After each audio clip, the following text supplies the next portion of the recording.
Welcome to Valley Homes on TV. Todd Flesner here along with Debbie Giordano. Thanks for tuning in. Yeah.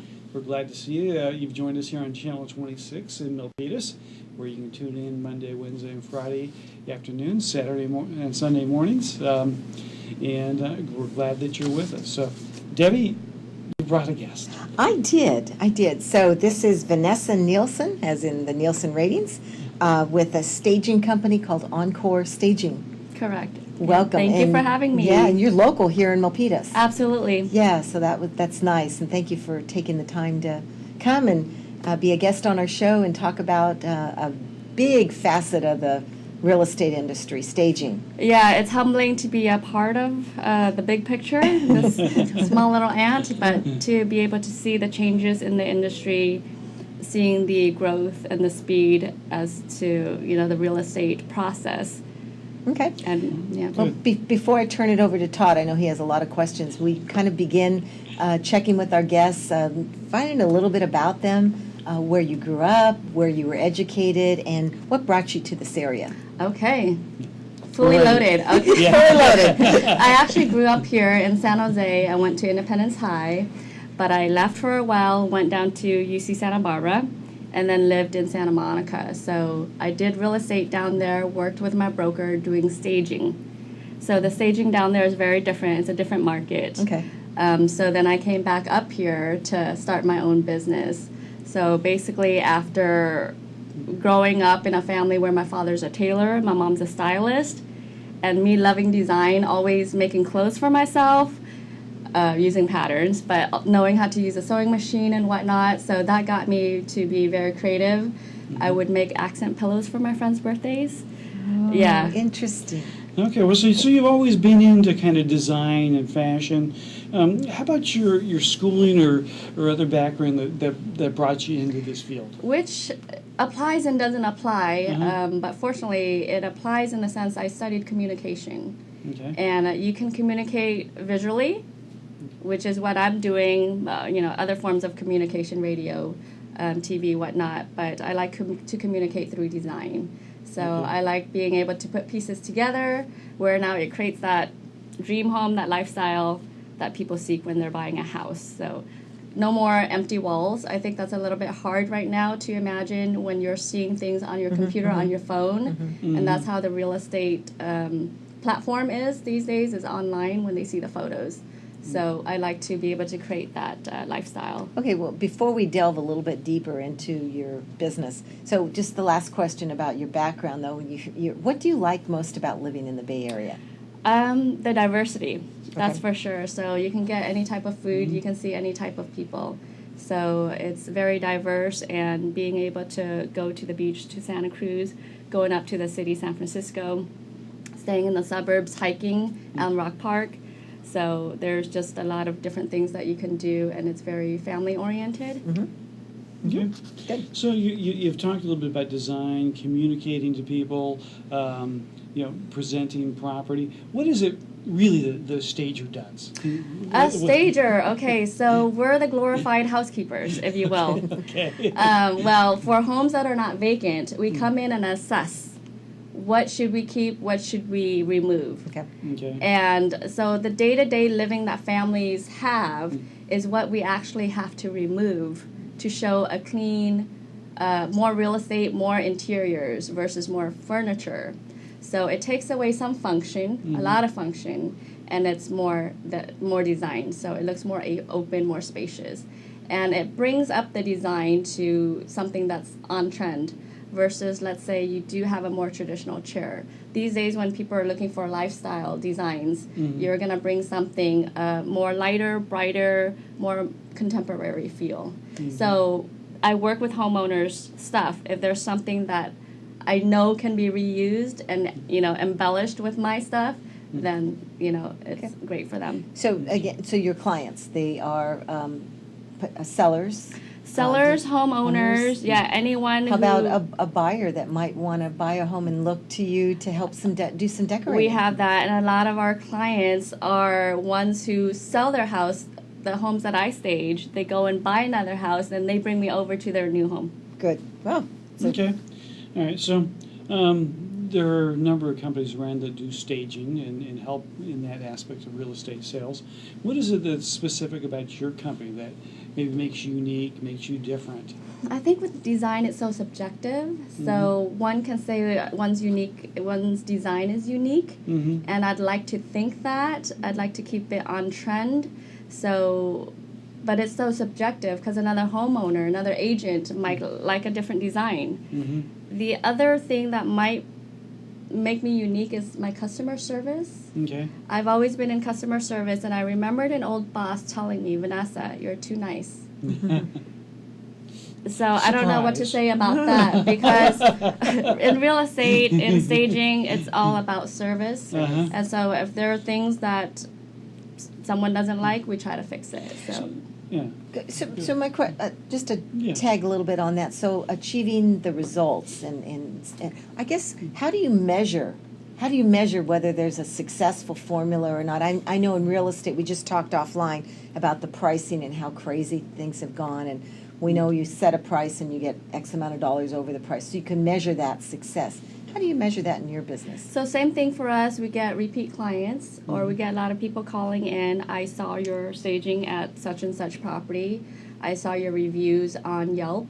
So the conversion, also being able to convert that into regular clients, because I work with a lot of real estate agents.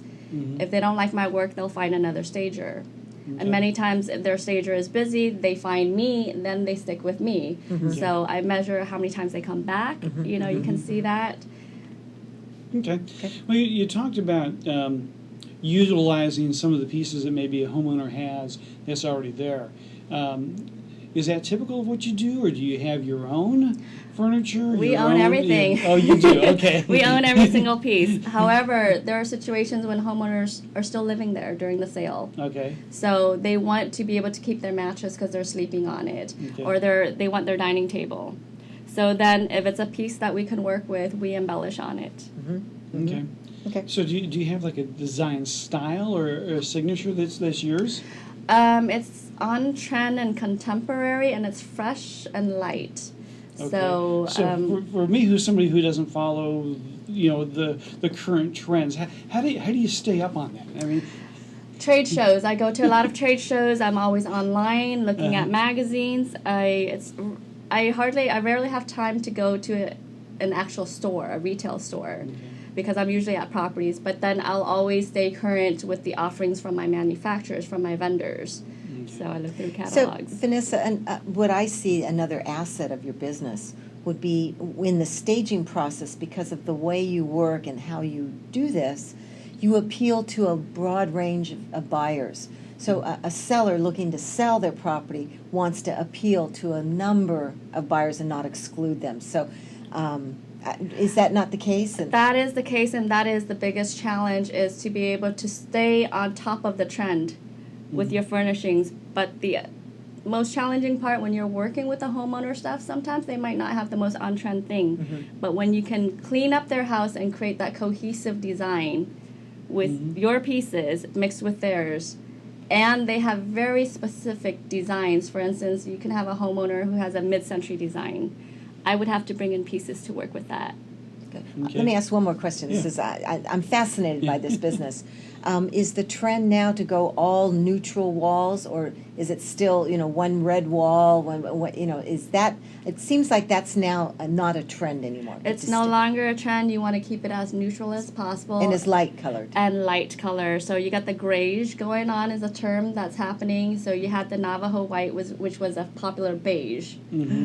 And then now you add a little bit of gray in there, and then it lightens up, it changes the palette. I am so lucky. When I moved into my home 17 years ago, I painted everything Navajo white, so I went through the trends. I guess I'm back now trendy again. Correct, absolutely, yes.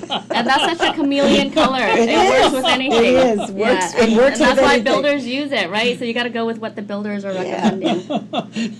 I've gone through gallons of Navajo white myself. Keep it. I didn't know I was trendy. We're trendy. Yeah, you were on trend and you didn't know that. So we're in the right industry. Terrific. Good. So we talked a little bit about challenges. What is it that you like? What are the rewards that you get from your business? The rewards is, it's good that when you stage that same day, or the next day, if the homeowner or the agent has not seen your design yet, you get instant feedback. Okay. Instant feedback. They go, Vanessa, we don't want to sell our house anymore. So that's very Not a good thing gratifying. for the realtor to hear, but- So I always tell them, please don't share that with Well, your you're gonna agent. lose some realtor business there right away. No, so they joke around about that, but it actually lets them see they can actually work with less, live with less. So how long has Encore Staging been in business? We've been around for 5 years 5 now. years, and what are your future plans and objectives? Follow this real estate market. There's a lot of growth. We have scaled organically, fortunately, to be able to meet the demands also. So the next step, make a more conscious effort to scale. So that could be in the future. Okay. So when someone works with Encore Staging, they're working directly with you? Do you have a team? We do have a team, but I Okay. am the owner designer. So I will make the design, set up the design, and then we have stagers as well, but I will always finish it off. Terrific. Good. And let's see, any of your personal goals, objectives? Personal goals and objectives. So let's see, we just purchased a house. So I would like to be able to renovate and, see where my design comes in. Designing for oneself is very different from Right. designing for Right. clients. Let me give you a tip. Navajo white. Yeah, Goes with yeah, everything. very true. I'm going to take that tip. You're funny. So do you want to give folks the website contact information Yeah, and your personal contact? Oh, great. Okay. Thank you. Our website is www.encorestagingservices.com. So you can see some photos and you can request for a quote, schedule a staging, and then my cell phone is 408-800-1566. So that's our business line, but it's my cell phone. So I don't have a problem talking to anyone And with their concerns. I can attest this girl works 24/7. She is available all the I time. do. So, Yep. Well, good. Well, Vanessa, thanks so much for joining us. It's a pleasure to get to meet you and learn more about your business. And Especially a Milpitas business. Yeah, based absolutely. business. Yes. Yeah, I'm very honored to be a part of this community, actually. So Right. living in San Jose, I've always gone over to Milpitas because my relatives live here, and to be able to cross borders is, terrific. Well, again, thanks so much for joining us. great. Thank you.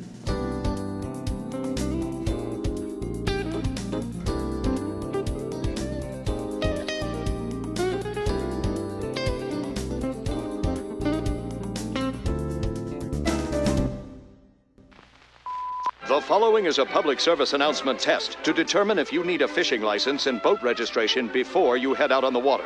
Let us begin. Are you a pelican? Does this look like your house? Is this your idea of fishing with friends? Do you use your feet as fishing hooks? Are you your own boat? Do you have webbed feet? No, I mean like a... That's the one. Do you want this in your favorite lake? Yuck, yike. No thanks, mister. Regardless how you answered, you need to be licensed and registered because it helps local conservation efforts protect the very natural resources you enjoy boating and fishing in for generations to come. Do your part at takemefishing.org.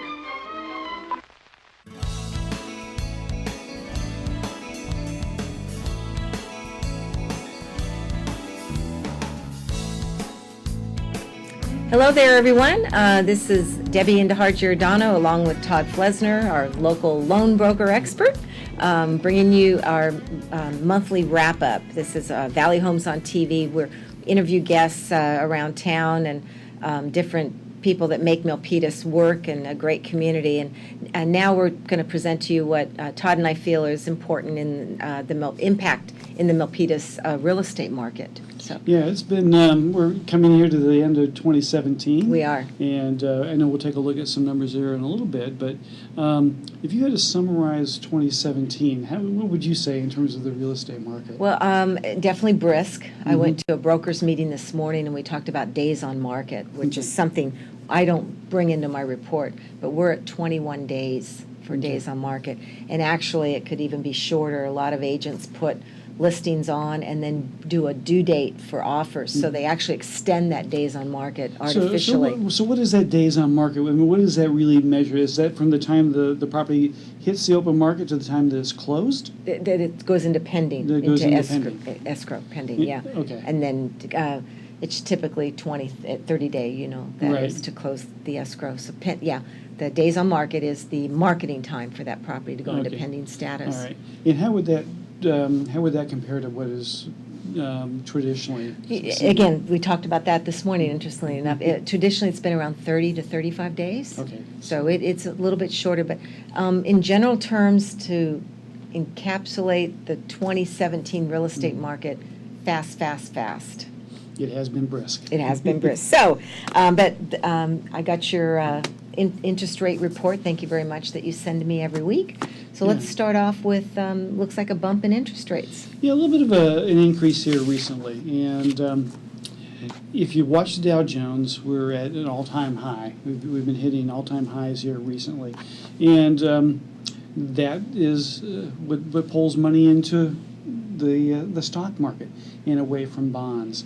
We've talked before about the tug of war, but because the stocks are so attractive, interest rates have had to creep up a little bit to kind of keep pace with the sort of returns that investors are looking for. So what are we looking at today for Yeah, interest rates? jumbo money is still 4.25 Okay. for no points, and which is fantastic on a historical basis. Okay. And depending upon your particular situation, there's some variance there. Credit scores, loan to value, type of property, all have an impact on what the actual interest rate that you pay. Okay. So we talked about stock market, interest rates, and the general economy? General economy is strong. Right now, the big thing in Washington, D.C., the conversation is around taxes. What's going to be happening Right. with taxation? Are we looking at some sort of a tax cut? Or is that dead on arrival? It's hard to tell at this point in time. There are so many different opinions on that. And Stock market went down today. yeah, a little bit. Yeah. A little bit today. If there's a tax package that's put together that really helps to lower the tax burden on the majority of the population, you'll see the stock market continue to do well. We'll continue to see the economy expand, and that'll probably drive interest rates up just a little bit as that happens.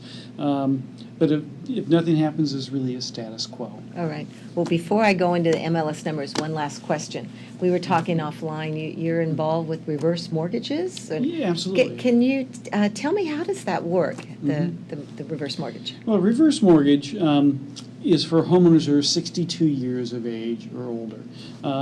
With a standard mortgage, you make monthly payments, right? Right. With a reverse mortgage, there is no payment that's due with your monthly statement, but interest is charged.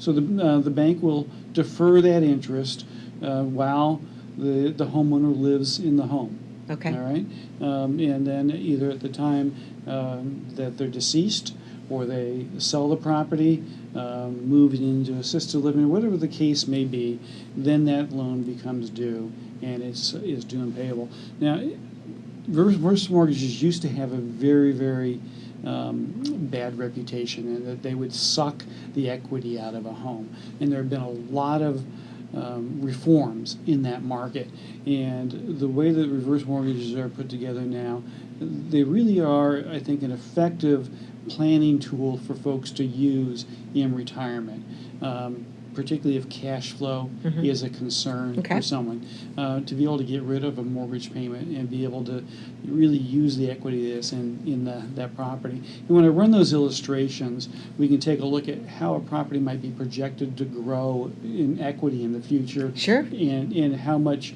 the balance on that property might continue to be. That's an interesting point. So rather than liquidate the home, they keep it, Right. pull out the equity, but it continues to grow because they have title and ownership of that property. Exactly. Interesting. And again, the way that these are set up, they're very conservative. When I run my numbers in terms of projected growth or equity in the future, I use very, very conservative numbers for those projections. And typically what will wind up happening, if I look out 20, 30 years, if someone has $1 million in equity today in their property, that $1 million is still there, in 20 years, if not more. So they're becoming a very effective tool if used properly and in the right situations. Interesting. Great. Yeah. All right, MLS numbers. Yep. Now let's talk about what's happening in the market. Yeah, let's look at September, last month, 2016. We posted an average sales price in Milpitas of $895,757. And last month, it was $1,025,944. Median price jumped from $865,000 a year ago to $983,000. And then the condo market has seen an uptick, $664,000 last year, jumped up to $761,000 this year, and then $700,000 last year for a median price, jumped up to $755,000. I generally look at, I think in the brokers meeting we were talking about price appreciation, and I think we're still looking at about 3 to 5% potential price appreciation. Year over year? Yeah. Yeah, and that's nice appreciation, but it's not an out of control growth. No, yeah. And so does that mean you're starting to see some flattening of, in terms of how fast properties are going up in value? No, or no, no, not yet. With the tremendous supply, the shortage? the shortage of supply, and then tremendous demand. So, Okay. yeah, I had an open house a couple weeks ago. The home I listed it. It was actually a relist from another broker that they'd canceled with, and so the home was 70 days on the market. And I was a little concerned in terms of marketing if I would get enough people through. Had over 55 families through that weekend. Wow. On a home that's 70 days on the market, Well, and it that's went amazing. almost $100,000 over the list price. Okay, Once I made that adjustment. So you talked about a brisk market. That demonstrates a brisk market. Very Absolutely. brisk. Yep. Yep. Well, good. Well, Okay. thanks for the update Yeah. on the market. We Yeah. always appreciate that. Thanks for the news about interest rates. So let's see, folks want to get hold of you. T. Flesner at opusadvisors.com is a great way to get in touch with me, and for yourself. Giordano DJ at AOL.com. Terrific. Well, we're glad folks have tuned in, and we'll see you next time. See you next time. We got a couple nice guests for next month in Yes. November. So. Terrific. All right, we'll see you again soon.